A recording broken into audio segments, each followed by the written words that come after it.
kabarnya Bapak Ibu dan teman-teman semua? Puji Tuhan, kita bertemu kembali di Rabu Blessing dari kita untuk semua menjadi lebih baik.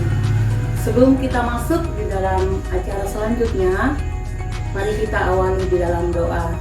Bapa di surga, kami mengucap syukur atas segala pemurahan-Mu yang sudah kami alami di sepanjang kehidupan kami yang ada saat ini. Kami persembahkan ke dalam tangan kasih setiamu buat semua tim yang mengambil bagian dalam acara ini. Tuhan mengurapi, memberkati, sehingga semua yang kami lakukan ini untuk kemuliaan dan kebesaran nama Tuhan. Dan lewat ibadah yang kami lakukan juga kami semakin saling memberkati satu dengan yang lain. Terima kasih Bapak, kami buka acara ini di dalam nama Tuhan Yesus Kristus. Haleluya. Amin. Baik, Bapak Ibu dan teman-teman semua, selamat menikmati dan mengikuti acara yang kami persembahkan pada hari ini. Kiranya boleh memberkati kita semua.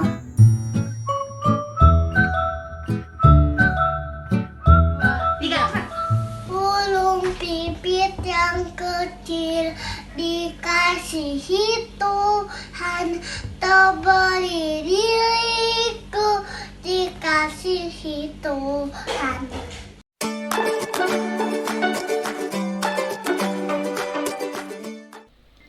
Shalom teman-teman, hari ini saya akan menjelaskan tentang seputar sistem pencernaan. Nomor 1, mengapa perutku keroncongan? Ketika perutmu tidak terisi makanan selama beberapa jam, maka perutmu akan dipenuhi oleh gas. Perutmu, tepatnya lambungmu, tetap bergerak mengerus, seakan-akan ada makanan di dalamnya.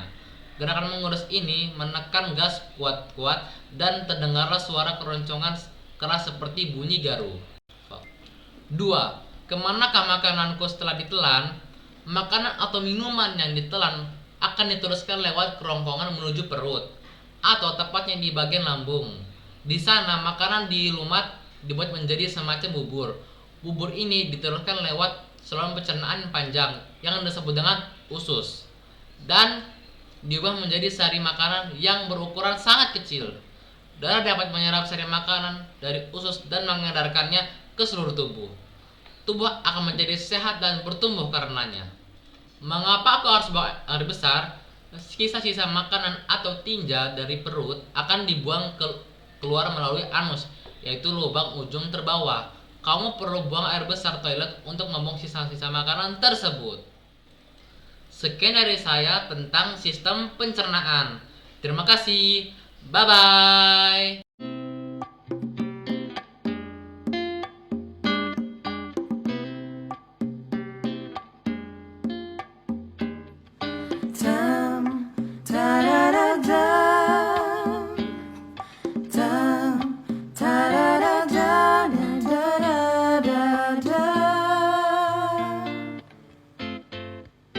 Betapa kita tidak bersyukur, bertanah air kaya dan subur, lautnya luas, gunungnya megah, menghijau padang, bukit dan lembah.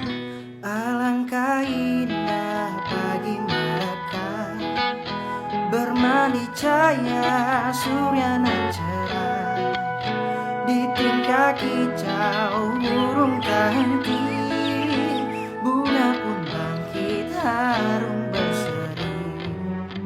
Itu semua berkat karunia Allah yang agung maha kuasa. Itu semua berkat karunia Allah yang agung maha kuasa.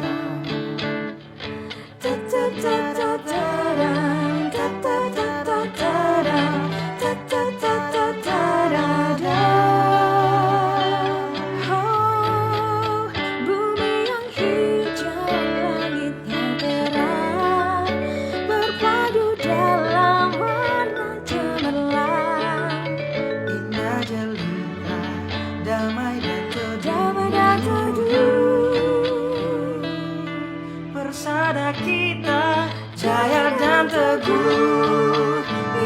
semua berkat karunia Allah yang agung maha kuasa.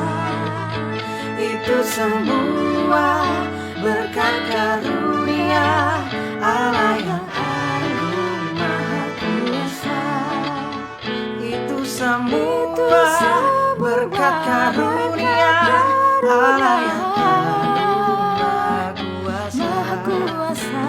Itu semua berkat karunia Allah yang agung maha kuasa. Allah yang agung maha kuasa. Allah yang agung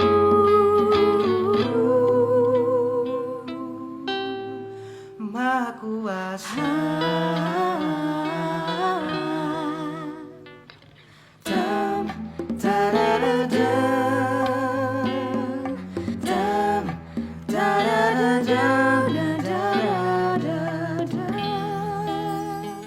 Halo semua teman-teman, baik jemaat Tuhan Gereja Bethel Tabernakel, semua teman-teman saya dimanapun berada, ya kita bersyukur hari ini kita bisa ketemu lagi dalam acara gereja kita Rabu Blessing dari kita untuk semua menjadi lebih baik. Dan saya kira itu yang Tuhan suka. Kalau setiap hari, meskipun tidak banyak, tapi kita selalu menjadi lebih baik. Kita tundukkan kepala dan kita berdoa. Tuhan, kami sudah menikmati beberapa hal yang bisa kami tampilkan dan dengar bersama. Dan hari ini kami akan mendengarkan perkataan firman-Mu. Biarkan resonansi suara ini boleh sampai ke setiap telinga yang dipanggil oleh Tuhan dan menyediakan hati untuk mendengarkannya dan menyaksikan Rabu Blessing ini. Dimanapun berada Engkau akan memberkati. Terima kasih Bapa buat kami semakin mengenal Engkau dan membuat kami memuja Engkau lebih dari segalanya. Di dalam nama-Mu kami berdoa dan siap untuk menikmati kabar baik ini. Haleluya. Amin. Bapak, Ibu, dan semua teman-teman yang dikasihi oleh Tuhan Yesus Kristus. Hari ini saya ingin sharing dan saya memberi judul Aku Pengen ke Rumahmu. Ya, aku pengen ke rumahmu. Saudara, dosa adalah sesuatu yang kadang membatasi satu orang dengan orang yang lain.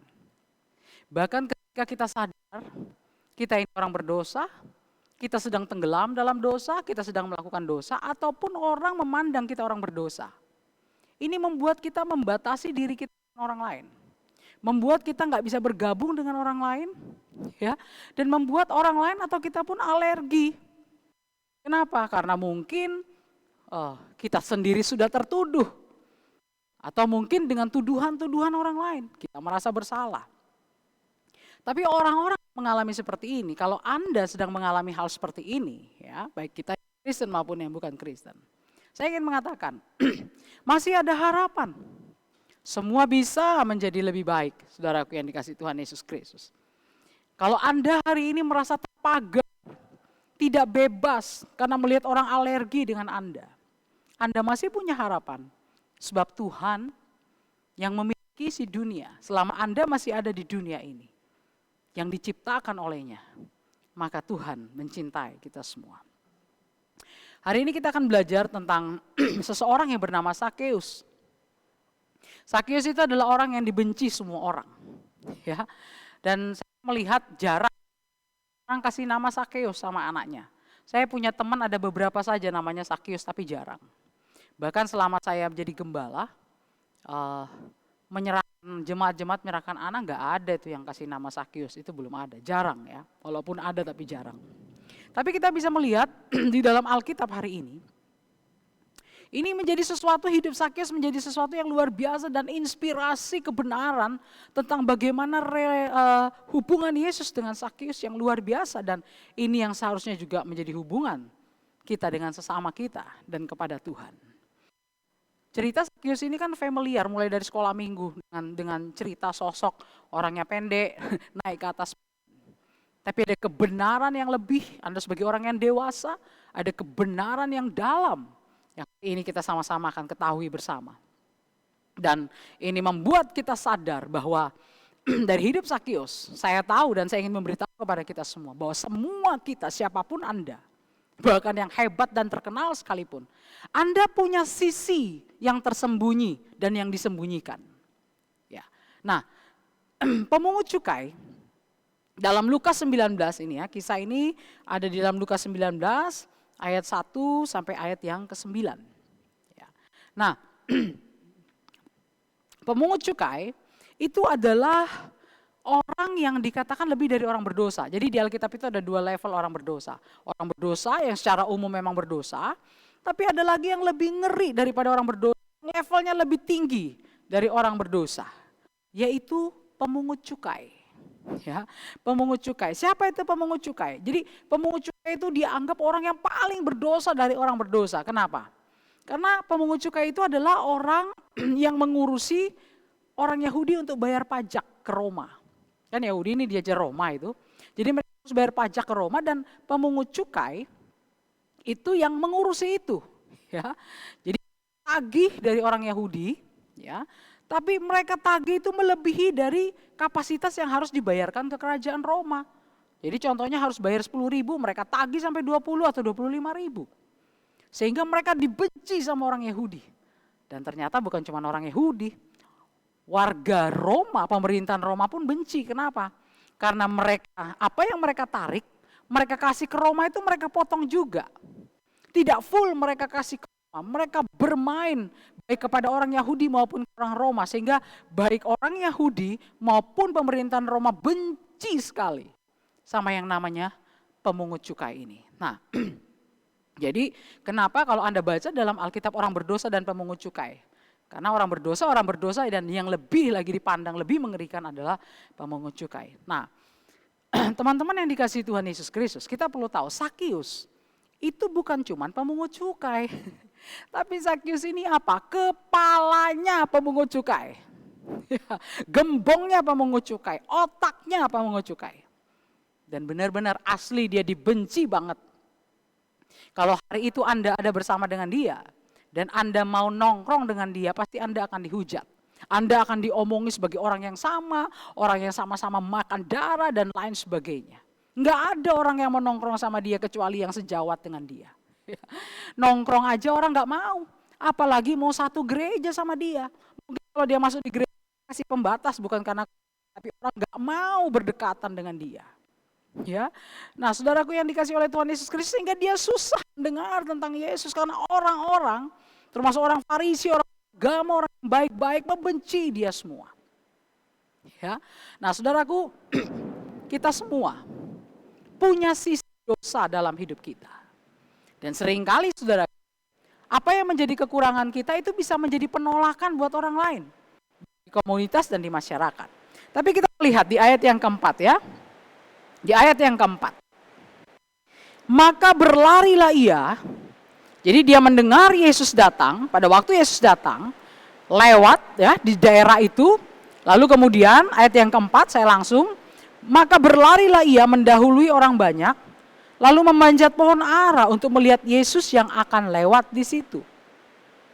Jadi waktu Yesus masuk ke kota, Sakius pengen lihat Yesus dan dia naik ke pohon ara. Nah, pohon ara itu punya tipe daunnya lebar-lebar, ya. Daunnya lebar-lebar. Jadi kalau dia naik, dia pun bisa tertutupi dengan daun yang lebar-lebar. Jadi pada waktu dia naik pohon, pada waktu Sakius naik pohon itu sebenarnya yang terjadi begini. Dia kepingin sekali lihat Yesus. Karena kesempatan untuk jumpa dengan Yesus itu sulit. Karena kalau dia mau jumpa Yesus, Yesus dikelilingi orang-orang yang gak suka lihat dia. Nah ada kesempatan, Yesus mau lewat, dia pikir dia naik di pohon. Dia pengen lihat Yesus, tetapi dia nggak mau dilihat orang bahwa dia sedang lihat Yesus.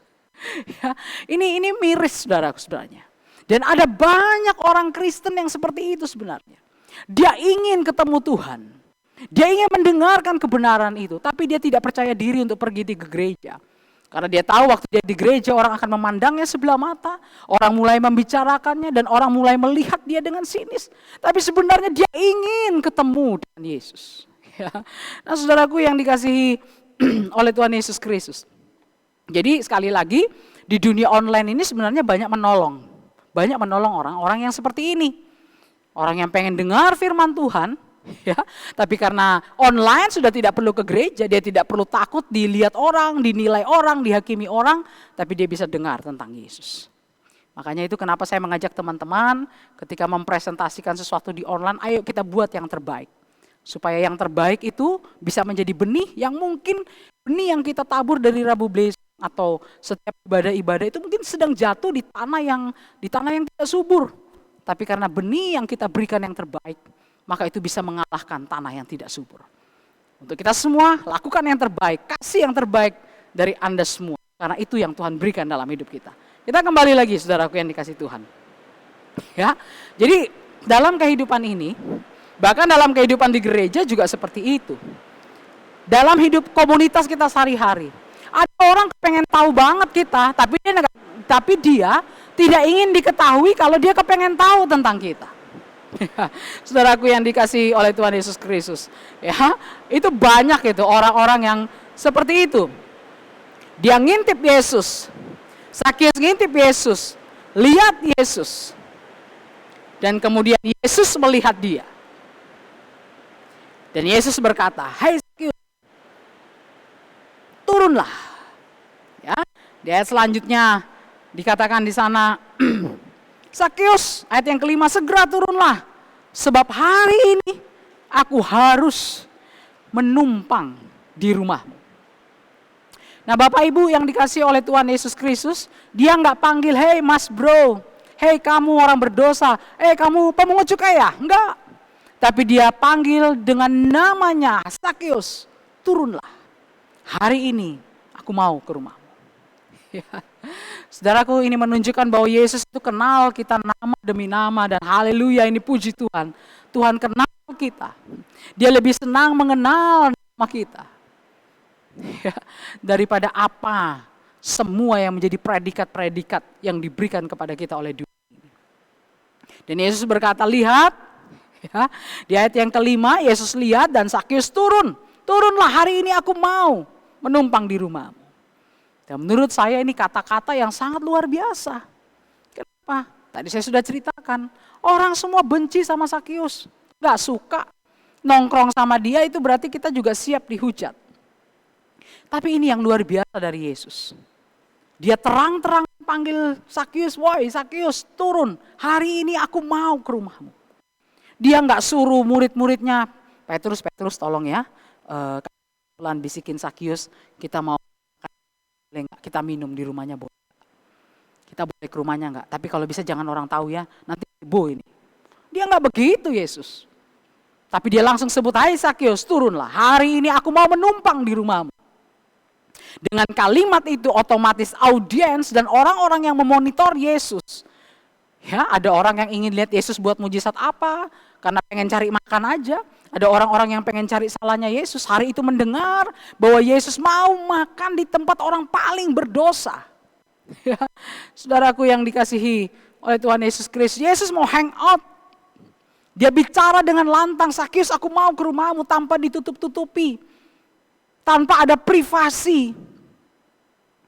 Dan ini menunjukkan bahwa Yesus ingin mengatakan bahwa semua orang tahu di situ.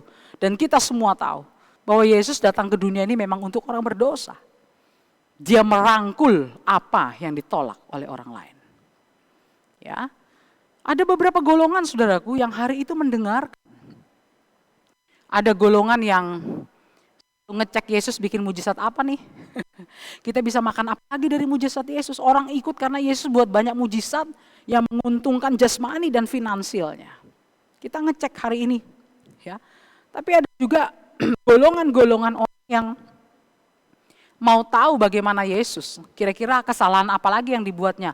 Kira-kira dia menunjukkan dia ini Mesias enggak sih? Masa dia ngomong dia anak Allah, kelakuannya kayak begitu? Apa yang bisa dijebak lagi sama Yesus? Kira-kira. Ada golongan-golongan yang seperti itu, saudaraku yang dikasihi Tuhan. Dan kita ini dalam hidup kita juga berhadapan dengan orang-orang yang seperti itu. Jadi jangan heran. Ya. Ada orang-orang yang selalu ngecek kita. Pengen tahu, waduh ini khotbahnya ini apa, ini pendeta ini. Ini pendeta kesalahannya apa, kekurangannya apa. Gimana tuh suaminya, gimana tuh anak-anaknya pendeta. Pengen ngecekin. Dan bagi orang-orang yang suka ngecekin begitu tentang saya, tentang bagaimana keluarga. Saya ingin mengucapkan terima pada Anda karena selalu ngecek. Itu berarti Anda rindu dan cinta sama saya. Ya, saudaraku yang dikasihi oleh Tuhan Yesus Kristus. Waktu Yesus bilang dia mau ke rumahnya makan bersama dengan Sakius, ini langsung tiba-tiba jadi gosip. Dan Alkitab menuliskan itu jadi gosip ya. Ketika dia mencoba merangkul orang terbuang. Dan ini yang menjadi salah satu yang harus kita garis bawahi. Ketika saya dan saudara atau ketika komunitas kita dan ketika gereja kita ini mulai belajar melakukan seperti yang Yesus lakukan, mau merangkul orang berdosa, maka resiko yang harus saya dan saudara, persekutuan kita terima adalah saya dan saudara dan gereja kita mungkin akan lebih menderita, akan lebih punya pergumulan daripada kita hidup di daerah-daerah yang aman-aman saja atau abu-abu. Dan Anda mesti tahu, Yesus ke rumah Sakius bukan karena lapar, dia bisa bikin mujizat. Bukan karena minum anggur yang terbaik, Yesus buat anggur yang terbaik. Dia ke rumah Sakius karena apa? Ini yang pertama, karena dia mengasihi Sakius dan dia ingin menerima Sakius. Ini. Yang pertama, dia mengasihi Sakius. Sakius dikasihi dan kemudian dia mau menerima. Sakius diterima oleh Yesus. Jadi ini yang Yesus lakukan, saudaraku yang dikasihi oleh Tuhan Yesus Kristus. Ya, banyak orang yang bicara, ketika kita bicara dengan orang yang mungkin kita anggap hidupnya parah, beda imannya dengan kita nggak bisa mengasihi, badan kita langsung nolak. Ya, komunitas kita, diri kita, WA kita nolak. Ya, tetapi ayat yang ke-8 berkata, tetapi Sakius berdiri dan berkata kepada Tuhan. Tapi sebelum Sakius berdiri dan berkata-kata kepada Tuhan, ini yang Yesus lakukan. Dia mengasihi, Anda bisa baca ini, dia mengasihi dan kemudian dia menerima. Jadi ini yang terjadi. Ini yang Yesus lakukan. Dia mengasihi Sakius dan dia menerima Sakius. Ini yang Yesus lakukan. Ya, setelah Yesus mengasihi, setelah Yesus menerima, ayat yang ke-8 dikatakan Sakius berdiri dan berkata kepada Tuhan, Tuhan, setengah dari milikku akan kuberikan kepada orang miskin, dan sekiranya ada sesuatu yang kuperas dari seseorang akan kukembalikan 4 kali lipat. Setelah Yesus mengasihi, setelah Yesus menerima, baru terjadi apa? Baru terjadi perubahan. Baru berubah. Jadi untuk bisa berubah, orang itu harus dikasihi dulu. Orang itu harus diterima lebih dulu. Baru dia bisa mengalami perubahan. Ya. Nah, Bapak Ibu yang dikasihi orang tua oleh Tuhan Yesus Kristus. Jadi apa yang Yesus lakukan? Yesus tidak nyuruh Sakius berubah dulu, enggak. Tapi yang Yesus lakukan adalah dia mengasihi lebih dulu, baru dia menerima Sakius, baru Sakius mengalami perubahan. Ya, baru Sakius mengalami perubahan. Ini yang terjadi. Jadi saya dan saudara mesti tahu, ini konsep yang ditunjukkan, ya, dan otomatis ini yang diajarkan untuk kita lakukan bersama sebagai pengikut Yesus. Orang berdosa perlu dikasihi.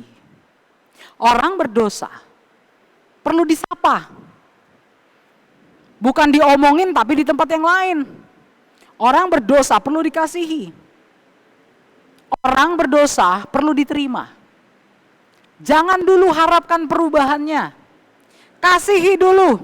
Terima dia dulu apa adanya. Baru Anda boleh berharap sebuah perubahan. Ya. Kalau Anda mengharapkan perubahan dulu, baru diterima, baru dikasihi, baru dimasukkan ke grup WA, baru bisa diajak bicara setelah berubah. Ya saudaraku, Anda tidak akan mendapatkan itu. Tapi ini memang kenyataan yang terjadi di dalam kehidupan komunitas, bahkan komunitas Kristen, bahkan di dalam aturan-aturan liturgi gereja. Ayo, kamu berubah dulu. Kalau kamu berubah, baru kamu diterima. Kamu berubah, baru kamu dikasihi. Akhirnya apa? Akhirnya banyak orang pura-pura berubah. Pura-pura mengedit dirinya supaya apa? Supaya bisa diterima oleh gereja. Supaya bisa diterima oleh sebuah komunitas. Supaya bisa diterima dalam kumpulan. Supaya bisa diterima dalam ibadah. Dia pura-pura berubah. Kenapa? Karena dia melihat bahwa kekristenan menuntut perubahan lebih daripada kasih. Perubahan lebih daripada diterima. Ya, dan Anda perlu tahu ya. Dikasihi dan diterima. Dikasihi dan diterima. Ini adalah harga yang Yesus pikul. Ini adalah harga yang Yesus kerjakan di kayu salib. Bukan saya dan saudara yang mengerjakan ini. Bukan saya dan saudara yang mempunyai kekuatan dan memiliki ini. Tapi kadang kita pikir, dikasihi dan diterima ini milik saya nih. Terserah saya mau kasih sama siapa. Kita lupa bahwa dikasihi dan diterima ini bukan milik kita. Ini milik Tuhan. Milik Dia yang mati di kayu salib. Yang menjadi milik dan tanggung jawab kita itu ini. Berubah. Kalau ini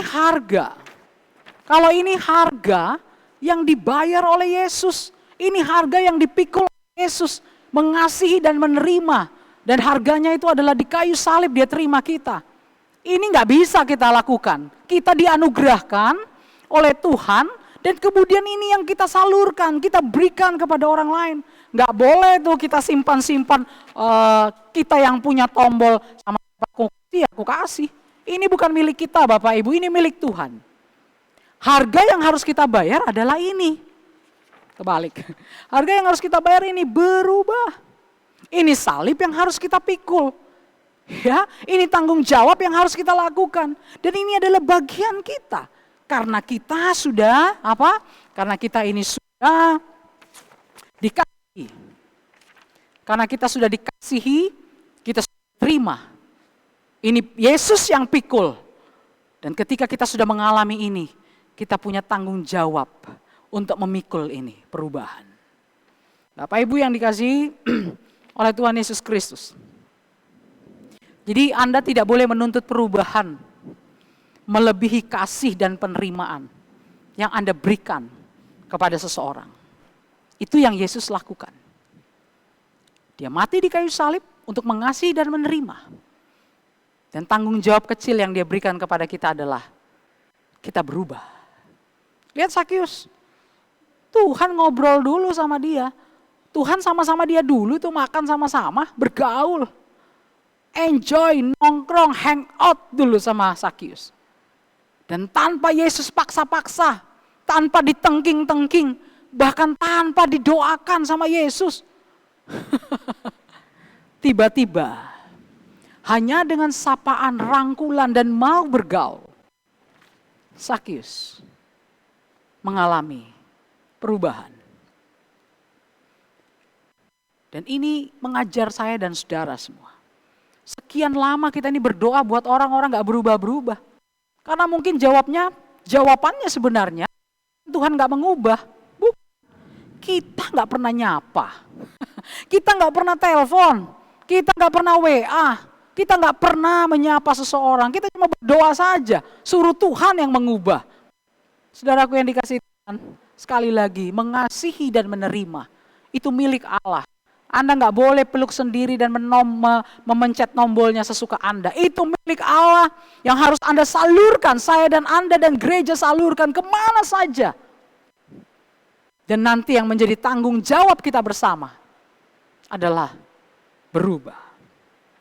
Ya, saudaraku yang dikasihi Tuhan, kalau saya sedikit boleh bersaksi ya. Saya bersyukur. Tahun 2002, ketika ayah saya meninggal, jemaat gereja ini menerima saya dan mempersilakan saya untuk membantu pelayanan di tempat ini. Membantu dengan visi dan misi bahwa kelak saya yang akan meneruskan pekerjaan Tuhan di gereja di tempat ini. Dan kemudian 2009 ketika ibunda saya, mami saya meninggal, ya 2009, jadi papi saya meninggal 2002, mami saya meninggal 2009. Saya pun diterima oleh jemaat di sini. Ya, saya tidak tahu lah ya, setiap orang punya pemikiran kontradiksi dan lain sebagainya.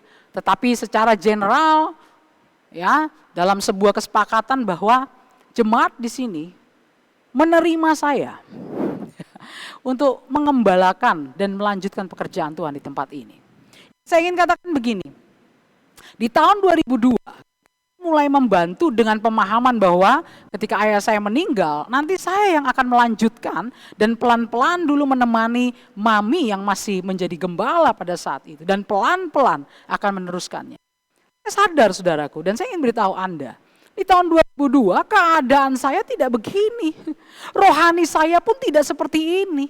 Kematangan saya, kesabaran saya tidak seperti ini. Kenapa saya bisa berubah menjadi seperti adanya hari ini? Karena saya sejak tahun 2002 telah diterima. Tahun 2009 saya diterima di sini, diberi kesempatan. Dan kesempatan untuk melayani, untuk memimpin inilah yang justru saya sadari mengubah hidup saya. Karena saya yakin juga ada banyak yang mengasah, ada banyak pengalaman, saya dibenturkan dengan banyak hal. Tapi yang tidak kalah penting, saya juga selalu didoakan oleh jemaat. Ya, saya tidak bisa membuat orang semua suka sama saya, saudaraku. Tapi yang saya tahu, saya diterima. Saya diberi kesempatan untuk melayani. Dan proses dari 2002, secara khusus lagi dari 2009, saya mulai memimpin di tempat ini. Untuk sampai ke hari ini, banyak hal yang Tuhan ubah hidup saya. Ada banyak keputusan yang akhirnya saya renungkan dan saya berkata pada diri saya harus berubah. Saya harus pelan-pelan mengalami pembaharuan. Pelan-pelan harus terus mengalami pertobatan. Bukan bertobat, tapi terus mengalami perubahan-perubahan dan pertobatan.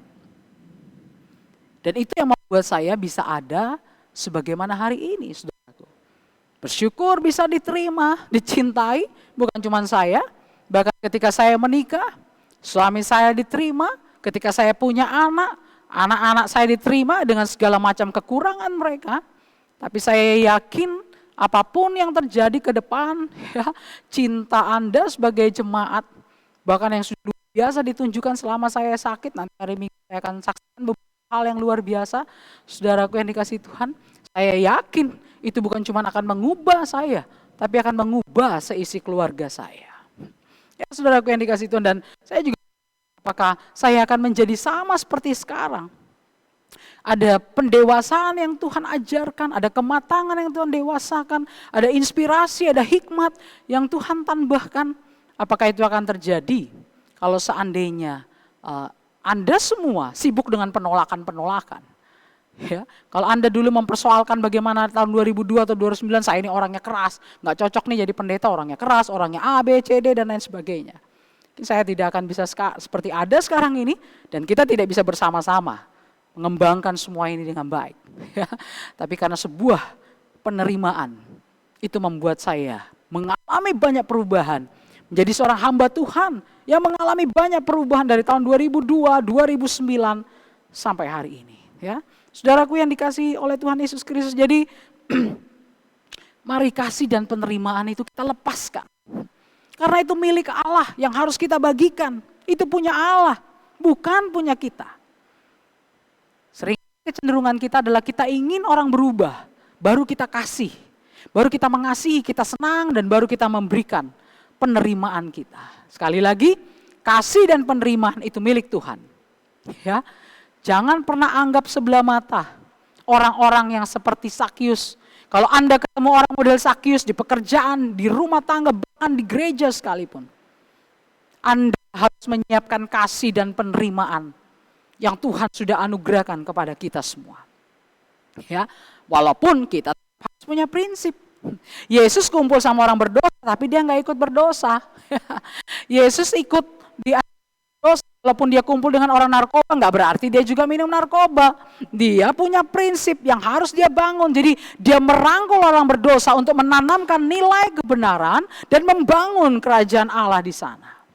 Saya mengajak Anda untuk membaca dalam Lukas 7 ayat yang ke-24. Ya, di sana khususnya kalau Anda baca dalam terjemahan sehari-hari, ya, di mana di sana Injil Lukas menuliskan, setelah suruhan Yohanes itu pergi, mulailah Yesus berbicara kepada orang banyak itu tentang Yohanes. Dia berkata, untuk apa kamu pergi ke padang gurun, melihat bulu yang digoyangkan angin kian kemari, atau apakah kamu pergi melihat orang yang berpakaian halus, orang yang berpakaian indah, hidup mewah di tempat istana raja? Dalam bahasa sehari-hari, untuk apa kamu lihat orang makan, minum, ya, dan lain sebagainya, tapi intinya tidak melakukan apa-apa. Tapi lebih baik kamu melakukan sesuatu, mendahului dan mempersiapkan sesuatu. Saudaraku yang dikasihi Tuhan Yesus Kristus, saya dan saudara jangan sampai kenyamanan, dengar terus, ibadah terus, dengar terus firman Tuhan yang menyenangkan, yang menghibur, menginspirasi. Tapi kita nggak pernah keluar untuk menyatakan kasih dan menyatakan penerimaan. Anda kalau makan terus yang enak-enak ya, makan firman terus ya. Firmannya itu orang bilang, waduh lezat, kayak makan daging babi, daging sapi, daging ayam rica. Tapi Anda nggak pernah olahraga, Anda nggak pernah keluarkan. Anda nggak pernah keluar untuk berolahraga, untuk mencairkan apa yang Anda terima dengan kasih dan penerimaan. Ya, yang dikasih Tuhan Yesus Kristus, kita malah bisa sakit. Kita malah akan jadi sibuk jadi hakim. Ya, tetapi kalau Anda ingin dan saya dan gereja kita ini menjadi seperti Yesus, maka ini yang perlu kita bersama lakukan, saudaraku yang dikasihi Tuhan Yesus Kristus. Kita perlu untuk apa yang kita terima dari Tuhan yang terbaik, kita harus olahraga, kemudian kita kerjakan. Ini, mengasihi dan menerima. Anugerah Tuhan yang harus kita salurkan. Dan yang menjadi tanggung jawab kita adalah berubah. Sakius mengalami perubahan.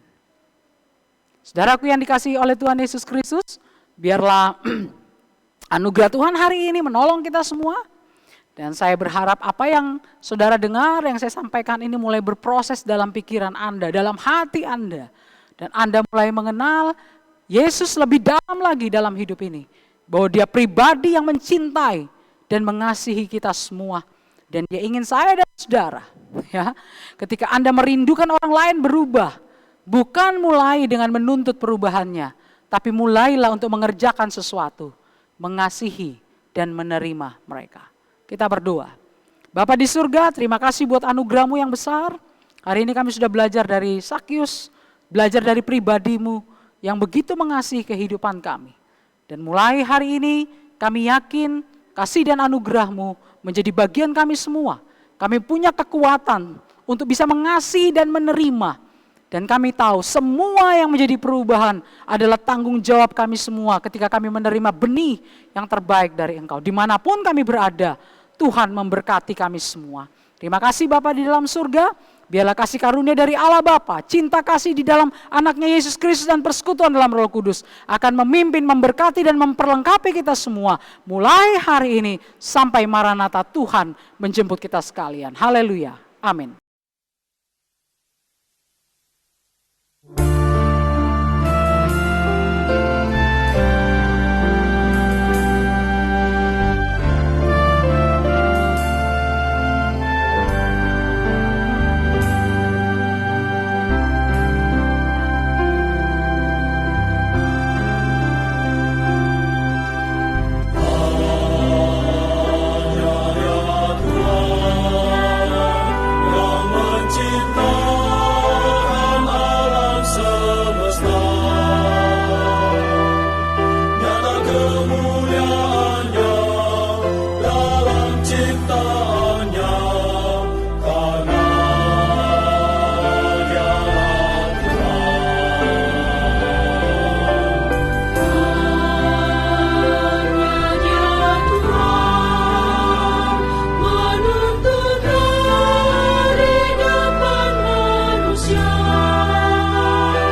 demikianlah kita sudah mendengarkan acara yang kami persembahkan di Rabu Blessing.